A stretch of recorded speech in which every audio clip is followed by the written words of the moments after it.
Hello, everyone, and welcome to today's webinar. Good afternoon or good morning, depending on where you're joining us from. Again, we'd like to extend a warm welcome to our session today, Understanding the Basics of DBT, a four-part foundational series, and this is session 3, Strategies for Emotion Regulation.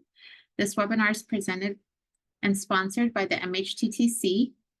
We're here housed at Rutgers in the School of Health Professions in the Department of Psychiatric Rehabilitation and Counseling Professions. My name is Gati. I'm the project coordinator of this center, and we'll be introducing our webinar center and webinar speaker for today. Next slide, please.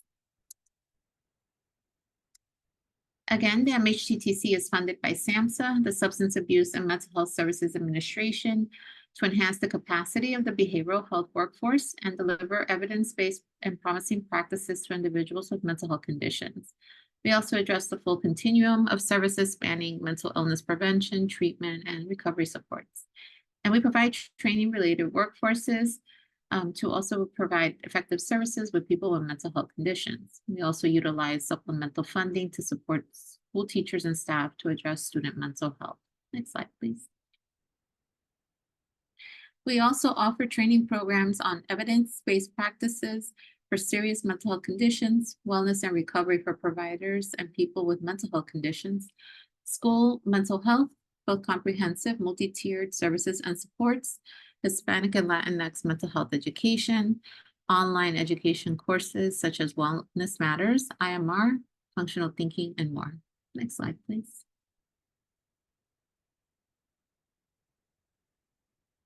Just a reminder that all of our training programs featured on your screen, as well as products and services, are available to you at no cost. Next slide, please. And if you're interested in staying up to date with the events and products that the Northeast and Caribbean MHTTC is providing, we ask that you please sign up to receive our email communications. You may do so by scanning the QR code that you see on your screen, and I will also share the link to join in the chat box. Next slide, please. Following this webinar, you'll be asked to complete a brief survey. We value this feedback and use it to improve our activities and inform our future activities. The surveys are also important because our continued funding is linked to their completion, so we thank you in advance for your participation. Slide, please. We also want to let you know that this webinar is being recorded and will be posted on our website along with our presenter slides in PDF format within 7 days of this webinar broadcast. You will receive an email containing links to view the recording and download the PDF version of the slides, again, within 7 days of this webinar broadcast. Next slide, please. At the time of this presentation, Marian Delphin Rittman served as Acting Assistant Secretary for Mental Health and Substance Use at SAMHSA. The opinions expressed herein are the views of the speakers and do not reflect the official position of the Department of Health and Human Services or SAMHSA. No official support or endorsement of DHHS or SAMHSA for the opinions described in this presentation is intended or should be inferred. Next slide, please. We encourage you to interact with our presenter during the webinar by using the chat feature. Please post any comments or questions you have in the chat, and I will collect your questions as we go and ask them of the presenter during the Q&A time toward the end of the presentation. During our webinar, the presenter may pose questions to you, so please use the chat feature to answer them. Please. As a reminder, the MHTTC network is committed to using affirming, respectful, and recovery-oriented language in all activities and products. Next slide, please. We wanted to let you know that the new 3-digit dialing code for the Suicide and Crisis Lifeline is now available. 988 is not just a suicide crisis line. It is for people experiencing a suicidal, mental health, or substance use crisis or any kind of emotional distress. It is also for people who are concerned about someone experiencing a crisis. You can connect by dialing or calling or texting 988 or you can chat online at 988lifeline.org. Calls, texts, or chats are responded to by a trained counselor.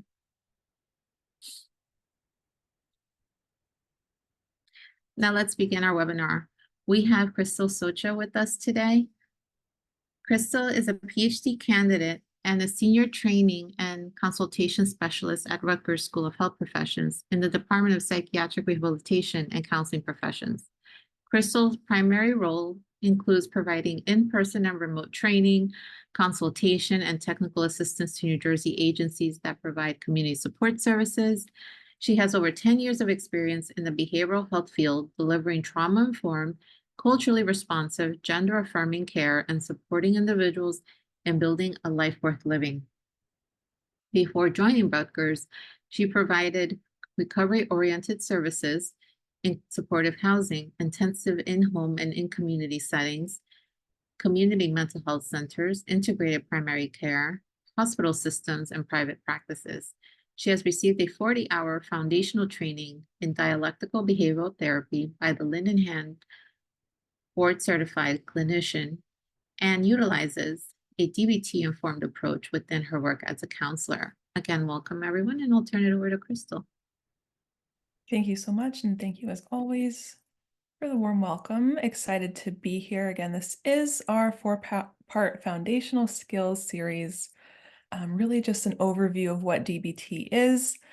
This week we are covering session 3, which includes strategies for emotion regulation. And this is where I want to be when I think about regulating emotions. So welcome again. Feel free to engage with us throughout this presentation. I will ask you many questions throughout. So thank you again for being here. Just to get us started with some learning objectives, this session again is geared towards all things emotion regulation. So we'll talk about when to use emotion regulation skills, help individuals to identify how to change unwanted emotions using skills like checking the facts, problem solving, or opposite action. We'll also recognize how to assist clients in reducing emotional vulnerability to that emotion mind, which we talked about early on, and managing some of those extreme emotions. And then, as always, we have a case study at the end as well. So I want to get a sense of, if you were here last week, did you get a chance to practice a distress tolerance skill? Yes or no in the chat. Excuse me. What went well? What was difficult? What was challenging? And did you get a chance to teach someone else that skill? Let me know some of your thoughts in the chat.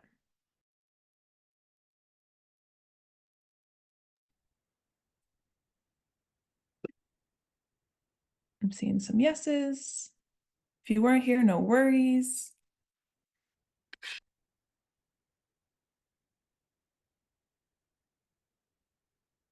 So yes and yes, working on teaching my kids. So as a reminder, some of those distress tolerance skills included the stop skill, so stopping and taking a step back. The tip skill, which talked about changing the temperature of your body through ice. That's a quick and easy one wherever you are. I recommended last time, if you're working for an agency or a private practice or a community mental health setting, I found the breakable ice packs pretty quick and accessible, or just putting ice cubes in the freezer. If someone's experiencing a really intense emotion. We talked about distracting skills, self-soothing skills. We also talked a little bit about radical acceptance and being mindful of some of those thoughts as well. So thank you for your feedback. I see being able to model them for my daughter for her use as well. That's a really great thing.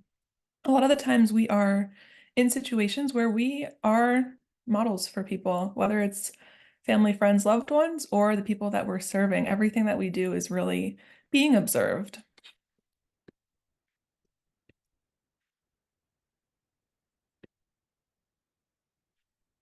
I see some folks practicing mindfulness skills, so doing one task at a time, acknowledging the difficulty in doing that. And again, no worries if you forgot. Feel free to take a look at that past presentation and get a chance to practice some of those skills because they can be quite helpful. All right. So we will just transition into today, and I also have an activity to get us started. But again, we are in our emotion regulation week. So emotion regulation really does include getting awareness and being able to label and identify those emotions, as well as, to an extent, being able to control that emotional response. I mentioned before that Marsha Linehan often says that to a certain extent, we are who we are. And emotionality is really just a part of us. So it can be normal, and it is normal to experience a whole range of emotions. But helping us and our clients learn how to identify, name, label, and perhaps change responses to emotions, manage really difficult emotions can be so helpful. All right, so we'll start off with an activity for today. What I would like you to do is either find a piece of paper, pen, writing utensil, use your computer, maybe write it in an email. Would love to see it in the chat thereafter if you feel comfortable. If you want to type it in the chat all at once, you may have to press the shift button and return. But what I want you to do is write your name, however you choose, from top to bottom on a piece of paper. I like to get like a sticky notepad and then just write it vertically from top to bottom. And then identify activities you enjoy using each letter of your name, and I'll show an example using my name. So I identified some of the following, and you'll see I wrote my name vertically, Crystal. Identified things that start with the letter C that I enjoy doing: crafting, coloring, cloud watching. For the letter C, for R, I wrote riding a bike, and so on and so forth. So I'll give us just a moment. I find this to be a great activity for almost any age, and especially if you're working in a group setting, to really start off the group. So we'll give us just a moment to practice this, and if you feel comfortable at the end of it, would love to see what you came up with. So I'll give us just a moment here and check back in shortly.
See some of us working on sharing in the chat, and you may have to press, if you're doing each letter vertically, you may have to press shift and return or shift and enter. Feel free to write your name in a Word document or an email if that's easier. It might be a little difficult in the chat. Or I see a strategic way of just putting it all in a row.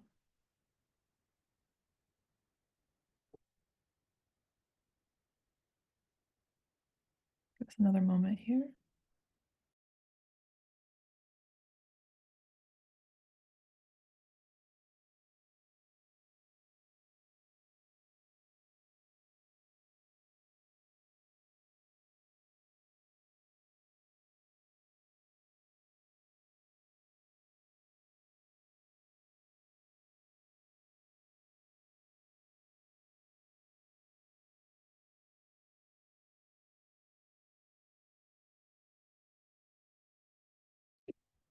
All right, if you feel comfortable sharing, feel free to share in the chat. I know there's many of us here, but it's exciting to see what we come up with.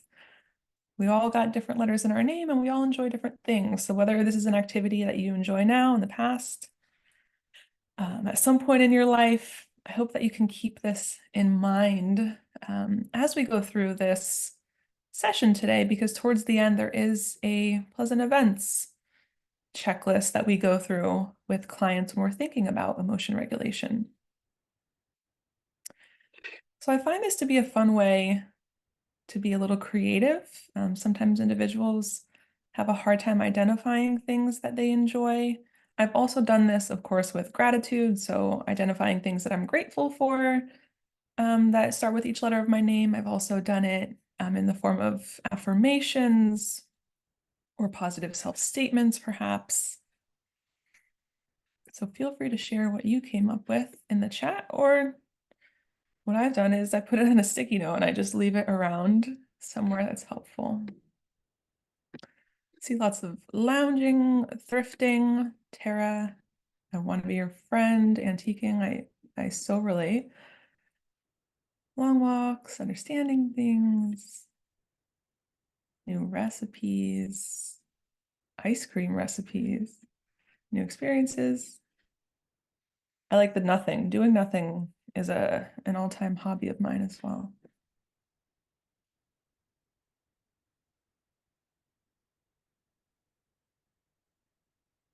Acknowledging God's presence in my life. Staying positive, love that. Engaging with people, discussing ideas, art.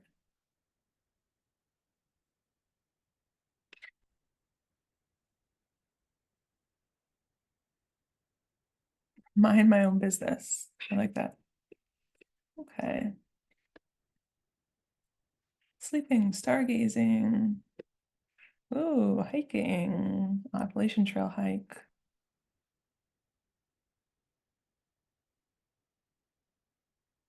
So many great activities here. And I will, again, give that disclaimer of there is a handout in Marshall Linehan's workbook that lists over 200 and some pleasant events. Some of these that you mentioned may not even be on there, so of course you can add your own. But I find this as a helpful way to help clients get thinking in identifying some things that whether they enjoyed in the past, whether they enjoy at present, really being creative with this can be a good way to remind them of the things that they enjoy doing.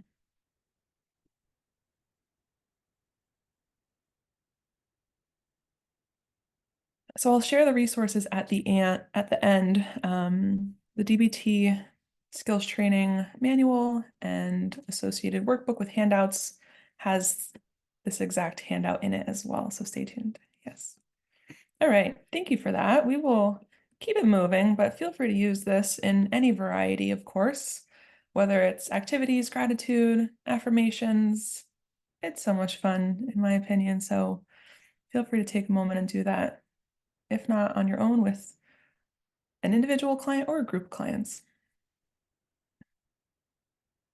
Riding roller coasters, that was a favorite pastime of mine too.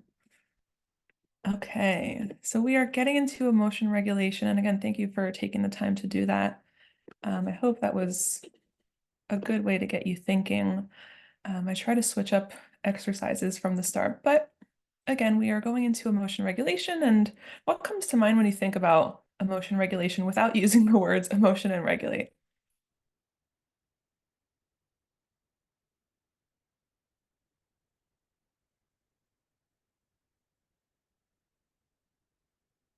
See highs and lows of feelings, being able to control how we feel, staying calm in the chaos,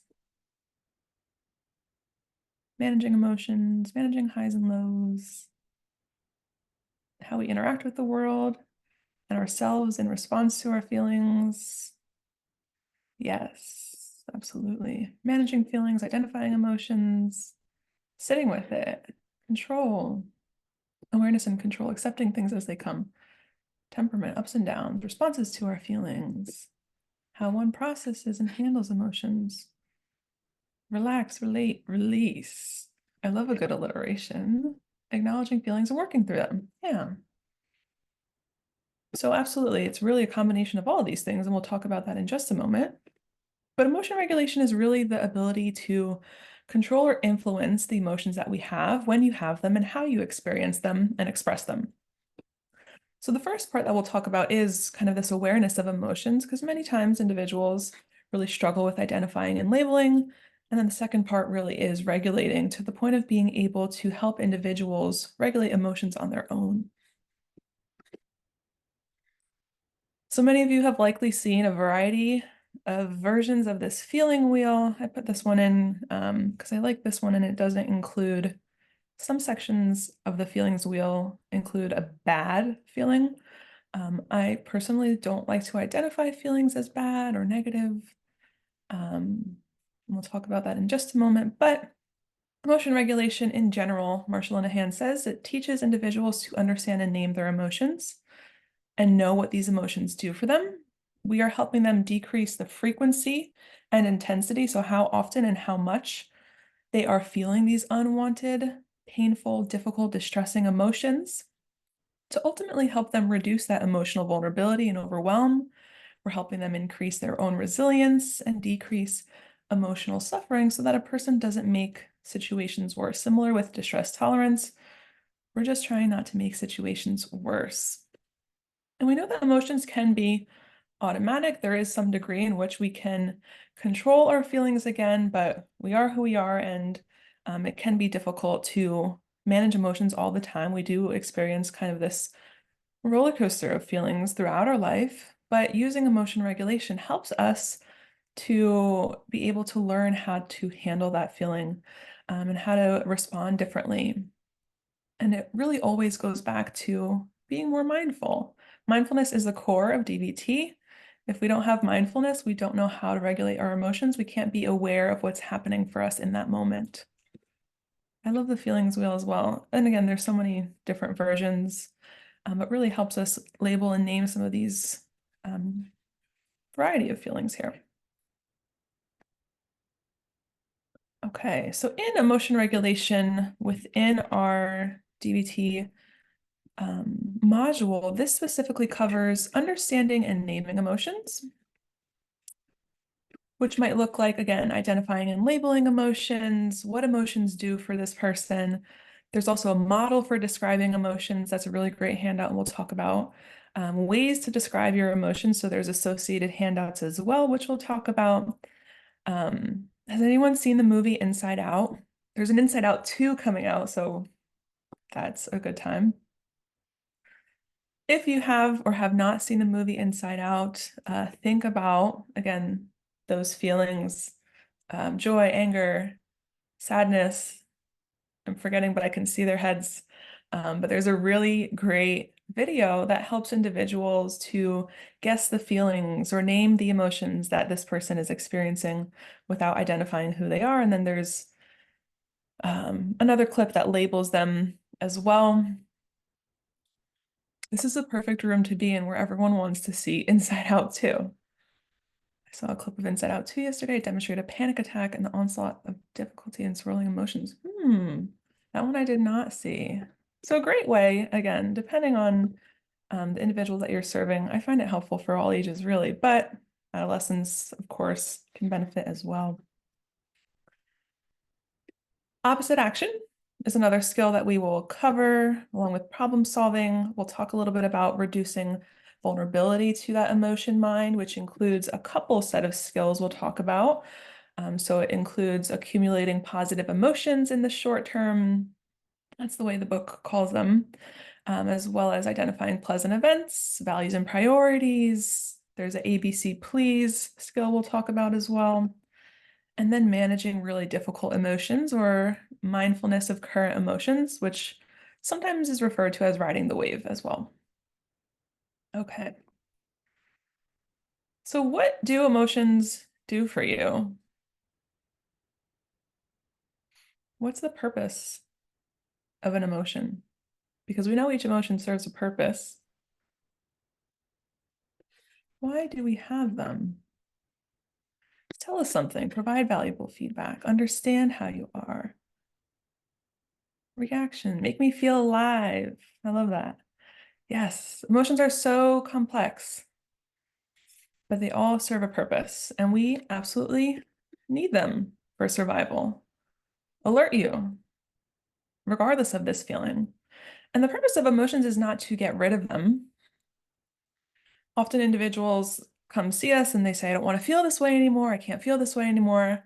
Well, if only we could wave a magic wand and make that feeling disappear. But we know that this is because many individuals also struggle with trusting their emotions and feel worried that they're going to experience this really difficult emotion again. I've seen some great responses in the chat. So individuals may not have any role models or have ever had any role models who have modeled emotions effectively for them. And so if you're feeling a really intense or overwhelming feeling, you just want to push it away. I don't blame you. But emotions are also very hard to change because some individuals might be hardwired to an extent. Think about, in a life-threatening situation, if your house is on fire and you need to run for your life, it would be very hard to stop being afraid before you actually get away from the fire. So we need these feelings for survival.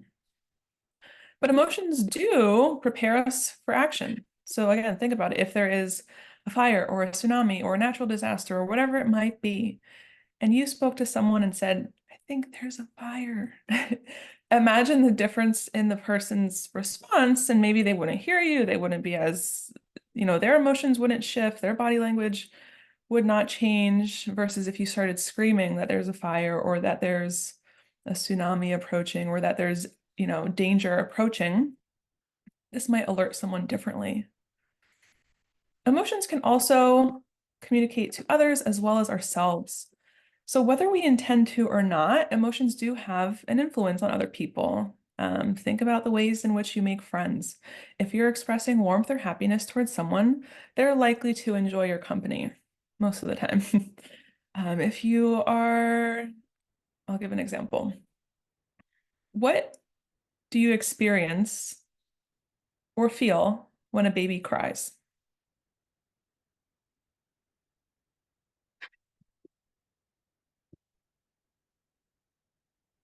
Concern, sadness, concern,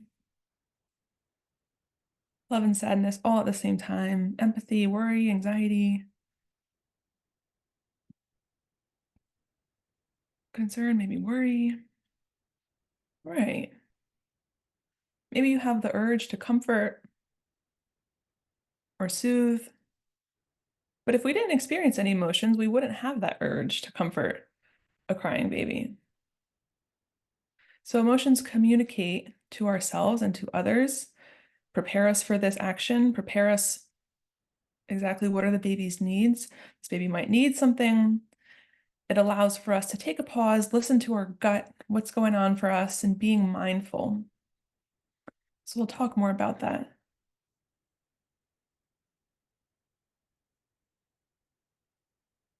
Yes, yes. So with that, what makes regulating emotions hard? And I know I'm asking you a lot of questions today. So what makes it so hard? We know that emotions serve a purpose and a function. We need them to survive. What makes them difficult? The intensity, absolutely. Uncomfortable. Feeling out of control. Trying to figure out what will be helpful. I actually enjoy doing like popsicle sticks in these are pens, but imagine popsicle sticks in a cup with labeled skills. And for individuals who struggle with identifying what skill to use, these are skills that they know are tried and true. Feeling like these emotions are permanent, not wanting to appear weak, aggressive, especially depending on cultural thoughts on these emotions, absolutely. Triggers of past events, not being able to soothe, feeling justified in intense emotions. We'll talk about that in just a moment too. When is an emotion really justified? So a couple things that Marshall Linehan talks about, and some of which you've covered. Biology, we talked about, if you were in our previous session, we talked about that biosocial model of vulnerability and living in an invalidating environment. Some people may experience more emotional vulnerability than others. Some clients have skills, but they're not effective or they're ineffective skills. So you can have a skill to cope with something like substance use, but that doesn't mean that it is going to make the situation better. It's likely making the situation worse. So they're lacking those effective skills. Reinforcement of emotional behavior. So if people only listen and help you when you become very sad and tearful and cry a lot, it might be very hard to stop being sad because you're getting a need met from crying. Your current emotion might control you instead of wise mind. So the mood or the state that you're in often controls the decision making and the impulsivity of the person, and the difficulty in accessing their wise mind. So we talked about that wise mind really being where your values lie and helping this person to identify how they can access their wise mind. But oftentimes individuals may choose not to be skillful in those moments. Emotional overwhelm, overload, confusion, again, having difficulty accessing wise mind. Maybe they're reaching a skills breakdown point, feels like nothing's working. And there's also emotion myths. So there's often these emotional myths that are reinforced over time and influence our behavior. So again, think about some of the ways we talked about this invalidating environment. If you were taught as a child that it's not okay to feel or express an emotion, you may believe that as an adult, being vulnerable and showing your feelings or sharing your feelings is not appropriate. So this includes times where, I'll actually pause there, but because there are some myths, but this includes times where people say, you know, if I feel something, then it must be true. But I'm going to have you take a moment to complete this poll. So we are going to guess the myth. I'm going to launch this poll. Okay, so you should see on your screen a poll that is launched, and it says which statement or statements about emotions are a myth. There is a right way to feel in every situation. Negative feelings are bad. Being emotional means being out of control. Letting others know that I'm feeling bad is a weakness. All of the above.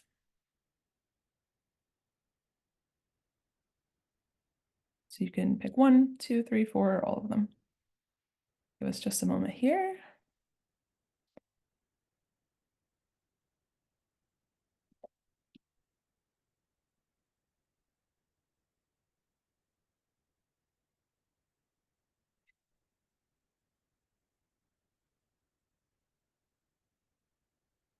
All right, I'm gonna pause, share.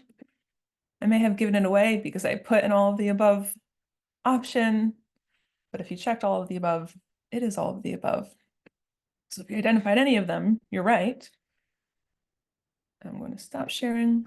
There's a really great handout when we think about myths about emotions in the DBT skills binder that talks about myths about emotions. So this is only 10 of them, but it's a really great handout to help individuals challenge some of these myths. And I've seen people get so creative. I'm highly impressed with their ability to think about these myths in a different way and challenge these myths. So all of these listed here and the ones mentioned are myths, but again, these are some of the things that get in the way of changing and acknowledging and responding to emotions differently.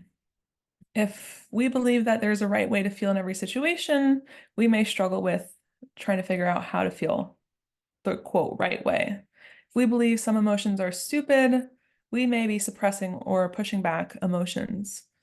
If we believe painful emotions are not important and should be ignored, okay, well, I'm never going to ask for comfort, or I'm not going to try to comfort myself in those difficult times. So I find this to be a great handout, and you'll see it's emotion regulation handout 4A. There's about 10 more that helps individuals really challenge some of these. And of course, you don't have to do them all at once, but it is really fun. And I've seen, like I said, clients get super creative in this one. So keep that in mind, that those myths do exist and influence the way that we think and feel and respond to emotions. Another handout that I'd like to talk about, and that is in the early stages of emotion regulation, is this model for describing emotions. And this model looks different on the handout. It can get a little confusing, so I just made it into a circle for the sake of this presentation. But there's a lot of components that comprise an emotion. And before anything actually happens, before we actually feel something, there's a lot of things that make us more vulnerable to a situation. So think about the last 24 hours with this person when you're helping them identify an emotion. Did they sleep? Did they eat? Did they use substances? Are there any stressful things that may have happened? Did they not have food? Did they worry that their house was in jeopardy, that they were going to be evicted? Those things are already pre-existing vulnerability factors. Then on top of that, there is the actual prompting event or the event or situation that occurs right before this emotion starts. So they're the cues that set off that emotion and happen moment to moment. So this might be an internal prompt. So this might be inside the person, their thoughts, behaviors, physical reactions. It might be external, so outside this person in the environment. Think about Marshall Linehan gives an example like rain on a wedding day, rain when you're going to an event. If you like rain, maybe that example isn't for you, but thinking of things that are outside of your control and outside the environment. Along with that, there has to be some attention or awareness. So there needs to be an acknowledgement or a mindfulness that something is happening. So you actually need to realize, okay, this event happened and how it's impacting my experience. The next thing that happens is that interpretation of events. So when a situation happens and you have awareness that it happens, what's the story that you're telling yourself related to this event? What's the meaning that you're ascribing to this event and helping clients explore what that is? So those thoughts, beliefs, assumptions about the event. I'll give an example in a later slide. Vulnerability factors again. So this could be things from the past. It could be unresolved trauma, biological changes that happen in the person's brain and nervous system, experiences or those body sensations related to feeling. So the heaviness, the palms are sweating, low energy, emptiness. Expressions. So this includes face, body language, the verbal and nonverbal. Actions, what you end up actually doing as a result of all these prior things mentioned. So as a result of the prompting event, interpretations, what happened in my body, this is what I actually did. How you may have named or identified that emotion, and then what that emotion does after. We know that intense emotions have powerful after effects on memory, thoughts, the ability to think. And we also may experience a primary emotion, so that immediate first reaction, as well as secondary emotions, so the kind of additional emotions associated with that. We are likely experiencing more than one emotion at a time. We may have one, we may have a couple. So keeping that in mind. And when we're helping individuals identify this model for describing these emotions, there's also a really great handout about ways to describe emotions. And I just picked one. But when you're helping clients to identify, let's say, anger, you'll see there's a whole variety of anger words at the top. There's some prompting events that may have prompted that feeling, and it really goes through this model. So then interpretations. This next part, you'll see what happens in this person's body, hands clenching, teeth clamping together, expressions of anger, and then the after effects. Maybe this person experiences this numbness, dissociative experience. And so I find this to be helpful, and there's ways to describe emotions, including anger, disgust, envy, joy. All of the emotions have their own associated handout, especially for those who really struggle with identifying emotions. This can be such a helpful tool. And if you remember this slide, you may know that there are a few options for solving any problem. So if you're here before, this is not new, but this is where we are. You have 4 options in solving a problem, and we are at the part where you can feel better about the problem or change your emotional reaction to the problem by using emotion regulation skills. So keep this in mind. It can be helpful when individuals are saying yes, but especially when thinking about changing an emotional response, reminding them that there's 4 options to solving a problem. So they can solve the problem by changing the situation. If there's a way to solve it, they can find a way to feel better or change their emotional response. They can accept and tolerate, which we talked about last week, is this radical acceptance piece, radically accepting the situation for what it is. And then staying miserable or making things worse, not using any effective skills. And so with emotion regulation, there are, again, a couple ways to change those unwanted emotions. Is anyone familiar with, I'll start with checking the facts, because this is used in many other modalities as well. What does it mean to check the facts?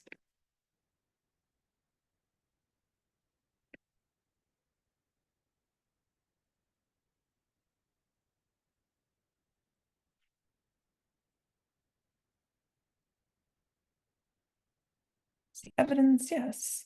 So changing beliefs and assumptions about a situation to fit the facts can help you change your emotional reaction to it. And so this requires that you check the facts first, and checking the facts is really just a strategy to help you identify what is happening here. When your emotions do fit the facts of the situations and you want to change your emotions and the situation is the problem, perhaps there's a way to problem solve. But if your emotions don't fit the facts of that situation, meaning they're not justified, the emotions do not align with this situation, then there's a way to act opposite. And we'll talk about those in just a moment. So helping clients to find a way to check the facts. So many emotions and actions are set off or happen because of our thoughts and interpretations of the event. So oftentimes there's an event that happens, then next to that event is a thought. You have a thought associated with this event, and then you feel something. There's also a way where we have an event that happens, we feel something, and then we create a narrative around this event. So when we're helping individuals to check the facts, what we want to help them is identify what's that emotion I want to change. Okay, let's say it's sadness. Let's say that there is a really close friend of yours that made plans without you, and you're feeling sad. And so that's the event. You know that this friend made plans and you weren't invited. And that's a matter of facts. There's no judgment associated there. I'm not interpreting it just yet. But the third part is my interpretation. So maybe I say, well, this person made plans without me, and that means this person doesn't love me. They don't want to be my friend anymore. They're never going to talk to me again. I don't know what I did. I can't believe that I didn't get invited. And now we're going down this spiral. Worst case scenario, we're thinking about every way to interpret this situation. So we're asking this person, what's the story that you're telling yourself? What are other possibilities about this situation? Can you consider other possibilities? The fourth part is assuming or asking if you are assuming a threat. So we often mention and talk about danger and discomfort being two different feelings. Is there an actual threat to my life or someone else's life or someone's life that I care about? Or am I really uncomfortable in this feeling? I'm feeling embarrassed. I'm not sure what happened. I'm not in danger, but I'm potentially uncomfortable. What is the worst thing that could happen? If you could play this tape forward, what is the worst thing that could happen? And what if it did happen and you were able to handle it? Okay, you didn't get invited into the event. You didn't get invited to the party. You are able to get through that difficult situation. What does that look like? And then the last part is, does my emotion or its intensity fit the facts? If my emotion does not fit the facts, consider using opposite action, which we'll talk about. But when we are asking and helping a client identify, does my emotion or its intensity fit the facts, we want to check in with their wise mind. Again, we learned about wise mind early on, and we're helping individuals identify how likely is it that this person won't be your friend anymore. That's that interpretation. How great or important is this outcome of not going to the party? And then how effective is that feeling of sadness on your life right now? If you're sad and you want to isolate and never speak to this person again and think that they don't want to be your friend, how effective might that be? And then again, thinking of the flip side, are there other possibilities? Are there other possible solutions? Did she forget to invite you? Did she not get a chance to send you a text message just yet? Thinking of all the possible outcomes. And then when we're transitioning into opposite action, so now we are wanting to change this emotion. So when we talk about opposite action, it's when your emotions do not fit the facts, or when acting on your emotion is not effective. So every emotion has an action urge. And it's often the urge that's the problem, not the problem, but how to tolerate it is the difficulty. So, for example, when we think about the emotion of sadness and the situation I just shared, perhaps this person has the action urge to withdraw, isolate, stay in bed. They don't want to leave the room. They're never getting out of their house again. In order to act opposite on that emotion, in this case, we talk about getting active, and that doesn't mean being happy. The opposite of sadness is not happiness. It's the opposite of that action urge. So if the urge is to stay in bed, okay, can we plant our feet on the earth, stand up? Can we go brush our teeth? Can we go wash our face? Can we go take a shower? And can we continue to act opposite on this action urge? So if you have a fear of bugs or spiders or birds, you might have the action urge to never go outside again. If you have fear, maybe your action urge is to avoid forever. But could you act opposite and approach gently? Of course, this takes time with gradual exposure, but acting opposite really means avoiding and doing things that make you feel competent, self-confident, you're engaging in something pleasurable, even if it feels really uncomfortable. So it is a way to change that difficult emotion when that emotion is not effective. And we want to reduce that intense feeling related to that unwanted emotion when it does not fit the facts. So staying in bed, being sad about not being invited to something for the rest of your life may not be an emotion that fits those facts. There's a really great handout when we're talking about how to act opposite step by step. So it goes through these several steps. So the first is identifying and naming that emotion and helping individuals to label emotions using some of those handouts that we mentioned. We're checking the facts to see if that emotion is justified. So for example, how do you feel when you are on your way to work, you're already running late, and someone cuts you off and is driving very slow in front of you?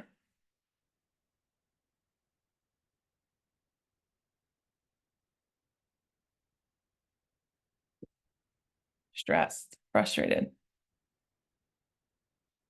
multiple feelings going on for sure. Angry, annoyed, right? So it may be reasonable or justified to feel irritated or frustrated or annoyed, but it may not be reasonable to act on that emotion and engage in road rage and then tailgate this person for the next 15 minutes and follow them to their house. That may not necessarily be a justified action.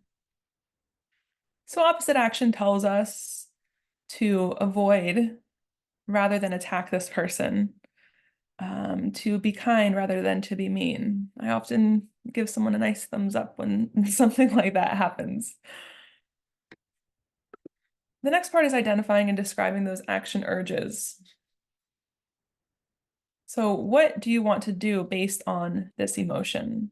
And asking if this is a wise mind decision. Is following this person home for the next 15 minutes a wise mind decision? Is acting on this emotion effective?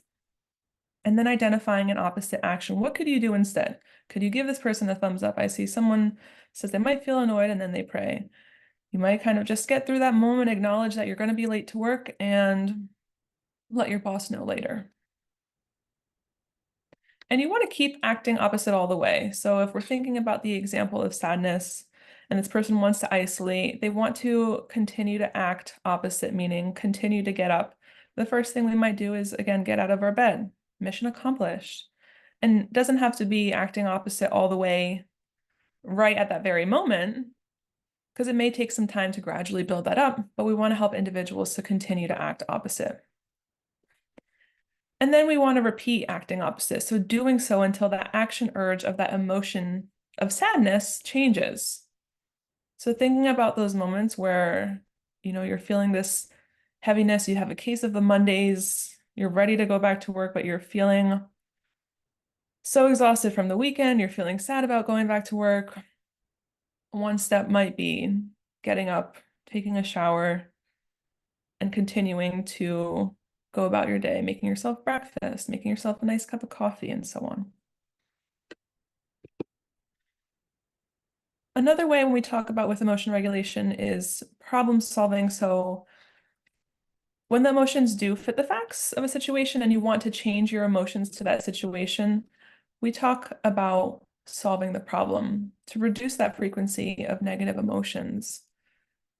And so here's a list of steps that we will include in this presentation, but in brief, we're again always figuring out what that problem is, we're checking the facts, we're identifying what you want to gain or what is the goal, identifying possible solutions, every single possible solution that you could identify, choosing a solution that may work, that feels reasonable, putting it into action, seeing if it worked. Did it work? Amazing, great news. If not, let's go back to step 5 and find another solution that we identified. So finding a different way to solve that problem and change your emotions to that problem. With reducing emotional vulnerability or reducing vulnerability to emotion mind, we know that emotion regulation skills ultimately help decrease that vulnerability. And it won't, again, take or remove those emotions, but it will help some of those emotions feel less distressing, less painful, and also increase that emotional resilience. So we talk about a couple skills here, and I will share a few in just a moment. But when we talk about accumulating positive emotions, that can be short-term or long-term. So short-term could be some of those activities we mentioned in the beginning. Long-term might be making changes in your life so that these pleasant events happen more often, really building a life worth living. Building mastery and coping ahead is another skill, which we'll talk about in just a moment, and then taking care of your mind by taking care of your body. So what are some ways that you take care of your mind by taking care of your body?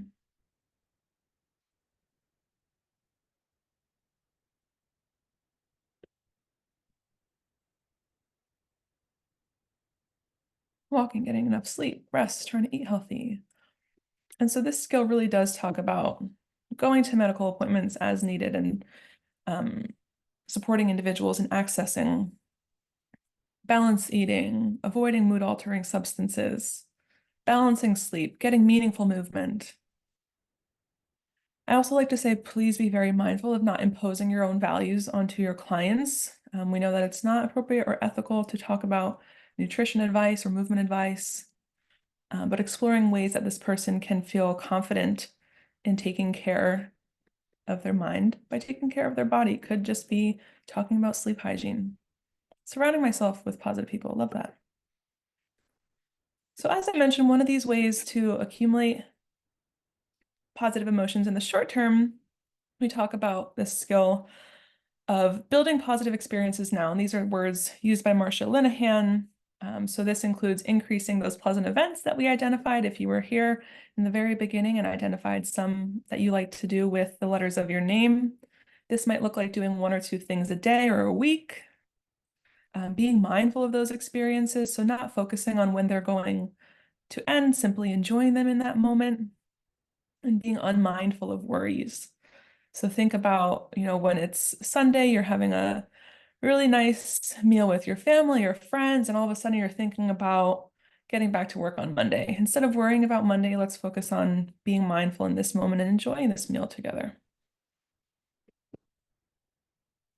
And so there's a great handout with pleasant events that we talk about. As I mentioned, there's over 200 and something pleasant events on this list. We all need pleasant events in our lives. It's important to help individuals plan those events in advance. It can be helpful to have them kind of use the buddy system if possible. Are you able to do this with them if you're someone who works in the community? Trying to do 1 a week and helping individuals to really identify some of these things from this list. So this is called the Pleasant Events List. And again, there's over 200 something events on that list that can be helpful to really build this meaningful life for ourselves. And we're getting close to the end, so I will ask briefly, what are some things that you value in your life, whether it's related to career, family, friends, lifestyle? What do you value? If you're here, you may value continuing education and training, and maybe you enjoy learning. I see health, children, pets, plants. Maybe you enjoy relationships. You value being part of a group. You value contributing to a larger community. I see quiet time, quality time. Great. So it is hard to be happy without a life worth living. And so this is really, again, that fundamental tenet of DBT. All lives are worth living. It may not feel like that in the moment, but we need to add perhaps more permanent pleasant events in this person's life and identify values that are important to them. So long-term happiness means experiencing life as worth living. And this often talks about living according to our own personal values. And there's some really great, great questions that you might ask the individuals that you serve. So what in life are your highest priorities? And then maybe which value is your highest priority right now? What in life really matters to you? What is the direction you want your life to go in? What is in your life now that you don't want to lose? And what things of value are not in your life right now? Are you doing things that you value? Are you doing things that go against your core values? Where do you need to make changes in your life so that it will match to these most important values? So this is a really great handout. Again, it's called the Values and Priorities List, but it talks about many of those things that we shared and can help individuals to identify, do I value being part of a group? Do I value being self-directed? Do I value being a spiritual person? Another skill here is an ABC. It's called ABC Please, but this part is the C, and it's cope ahead. And it's helping individuals to cope ahead with those difficult emotional situations. And this is almost similar if you think about, creating a safety plan. It's really planning ahead for something that might happen. So you're helping this person identify a situation that may happen, decide what types of coping skills, what do I need to get through the situation, imagining it as vividly as possible and rehearsing this, whether this is in real time through role play, in their mind, and then taking time to also unwind thereafter. So if we know that we're going to experience a really difficult emotion, let's find a way to also unwind and relax thereafter, such as breathing, distracting, self-soothing. The very last skill that I will cover, and thank you for sticking through this. Again, this is a foundational series, although I'm trying to stick as much juicy information as I can in for you. The last piece here is managing extreme emotions. And I'll only talk about mindfulness of current emotions. So managing those extreme emotions so you don't make things worse and reducing some of that suffering. So this again is that ride the wave. Is anyone familiar with riding the wave? If not, this is really where that skill kind of ties in. So just as the ocean changes, so do our emotions. It's normal, for example, to have the urge to want to use substances again and return to a previous behavior, but that urge is temporary.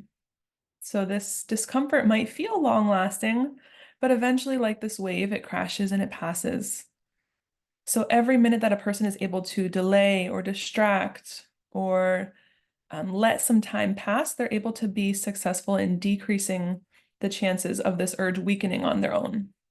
So you want to help this person observe that feeling, notice it, what's happening, being curious about it, trying not to block the feeling or push it away, exploring what's coming up for this person in their body, and reminding them that they are not this emotion. So they don't need to act on this emotion. They are not glued to this emotion. Remembering times where this person might have felt differently, becoming comfortable with this feeling. And if this person is able to get through this moment, they're able to let 5 minutes pass with this difficult, discomforting emotion, they're able to be successful in regulating some of that difficult feeling. But a lot of this is, again, naming your feeling, noticing it coming up, inviting it home for dinner, and sitting with it. Eventually, that meal will end and time will pass. Unfortunately, I don't have time for this case study, but it is here, so feel free to test yourself if you'd like and see what you might do to support this person in using emotion regulation skills, which we covered in great detail today. And thank you again for sticking through with me on this one. There's so much that I can cover and would love to cover more and do this again in much greater detail, but this is very foundational in nature. So we learned a lot about emotion regulation skills and how they can manage those intense emotions and ultimately help individuals improve their overall well-being. What I'd like to ask for you to do for homework is helping yourself identify and label an emotion and asking yourself, does this emotion fit the facts? Is it justified? If not, how can you act opposite? And maybe there's an opportunity to help teach a client that you're working with. So if you're experiencing fear and your urge is to run away, can you act opposite in an approach? If you're experiencing sadness and you want to withdraw and isolate, can you act opposite and get active? Please do join us next week for our final session. We'll be learning strategies for interpersonal effectiveness, same time, same place. Resources are here as always. We will be sharing these with you, of course. Uh-oh. Here's my email, and then evaluation, and I'll pass it over to Kathy. Thank you, Crystal, so much for such a wonderful, informative, and useful webinar and on emotional strategies for emotional regulation, emotion regulation. So on your screen, you see a QR code. You can scan the QR code to take the evaluation survey. I have also shared it in the chat box. I will share it again since the chat box is pretty busy and we have a lot of wonderful, encouraging feedback. I really appreciate everyone's participation and input. As a reminder, all of the slides and the recording will be posted within a week on our website, and you will receive a link to access them. Also, within a week, you will also receive a certificate of completion. Please check your junk or spam folders, and also sometimes due to the volume of our emails, there are certain email addresses that do block us. So please check your junk or spam folder for those follow-up emails. We've been having that issue lately. Again, I wanted to thank everyone for joining us today. The link for registration for next week's webinar will also be shared in the email, and I have also shared it in the chat as well. I'm going to reshare it right now for our fourth and final session. Again, I want to thank everyone for joining us today. Thank you, Crystal, for providing us our webinar. And we hope that you have a wonderful rest of your day, and see you next week.